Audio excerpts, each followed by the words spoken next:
La carta de Judas, o más precisamente Judá, de acuerdo con la pronunciación de su nombre tanto en griego como en hebreo. Judá era uno de los 4 hermanos de Jesús que se mencionan en los Evangelios. Ninguno de los hermanos siguió a Jesús como el Mesías antes de su muerte, pero después lo vieron resucitado y se convirtieron en sus discípulos. Todos estos hermanos de Jesús eventualmente se hicieron líderes en las primeras comunidades de judíos cristianos. Judá era conocido como un maestro, viajero y misionero, y esto nos provee el trasfondo para entender el propósito de esta carta. No sabemos a qué comunidad de iglesia en específico la escribió, pero lo más probable es que estuviera compuesta en su mayoría de judíos mesiánicos.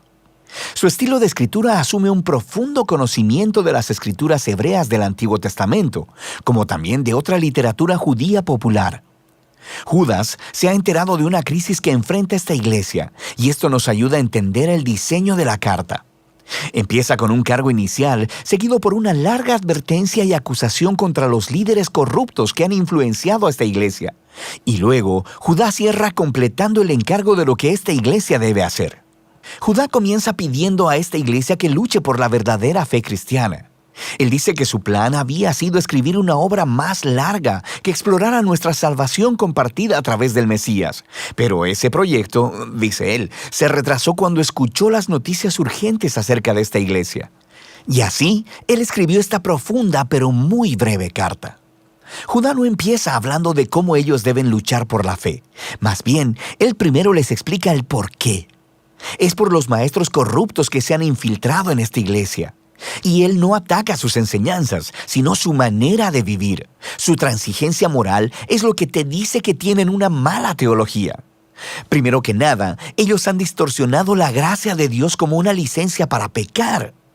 Ellos piensan que han sido perdonados y que ahora tienen el Espíritu de Dios, así que pueden hacer lo que quieran, especialmente en lo que se trata de dinero y sexo.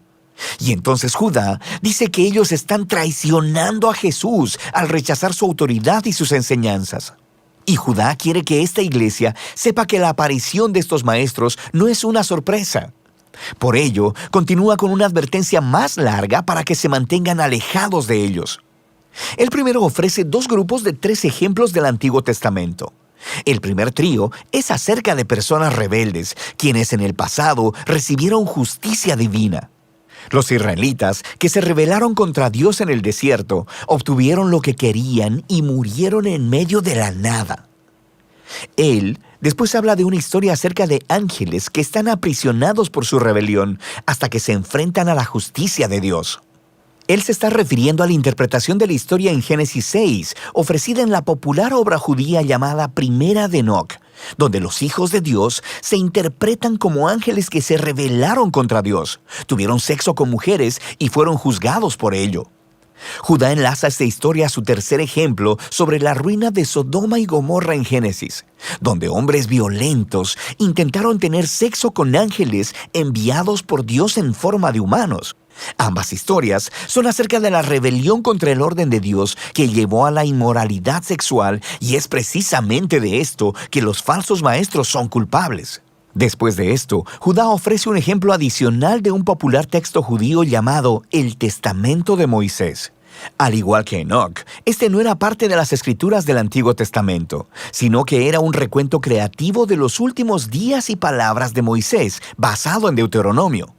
En la sección que Judá cita, Moisés ha muerto y hay un ángel bueno, Miguel, que está refutando las acusaciones del diablo contra Moisés, pero decide dejarle la decisión final a Dios.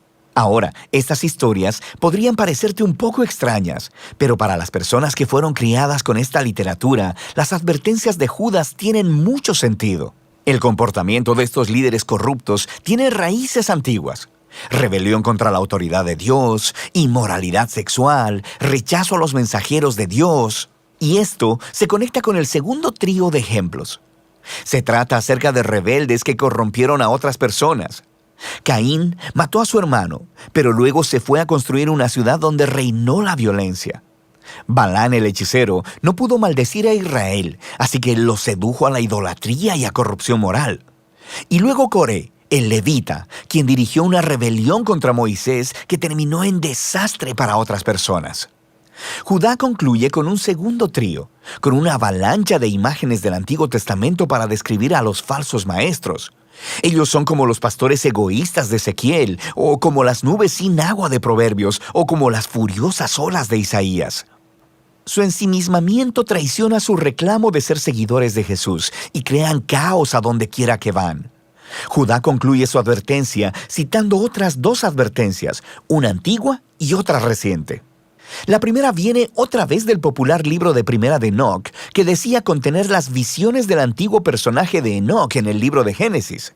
Ahora, lo que es fascinante es que Judá cita al capítulo inicial de Enoc, que a su vez está citando alrededor de media docena de textos del Antiguo Testamento acerca del día final de la justicia de Dios sobre la maldad humana. Judá luego pone a la par de la antigua advertencia de Enoc una más reciente, proveniente de los apóstoles. Pedro, Juan, Pablo, todos predijeron que falsos maestros se levantarían y distorsionarían las buenas nuevas acerca de Jesús. Y ellos mismos se estaban haciendo eco de la temprana advertencia de Jesús acerca de esto mismo. Así que esta iglesia ya no necesita convencimiento. Deben lidiar con estos falsos maestros. Por lo que Judá continúa hacia el encargo final. Él toma su línea inicial acerca de luchar por la fe y desarrolla cómo lograrlo mediante un genial grupo de metáforas. Él describe a la comunidad de Jesús como el nuevo templo de Dios, así que ellos deben construir sus vidas sobre el fundamento de la santísima fe que se refiere al mensaje central de buenas nuevas sobre la vida, muerte y resurrección de Jesús por nuestros pecados.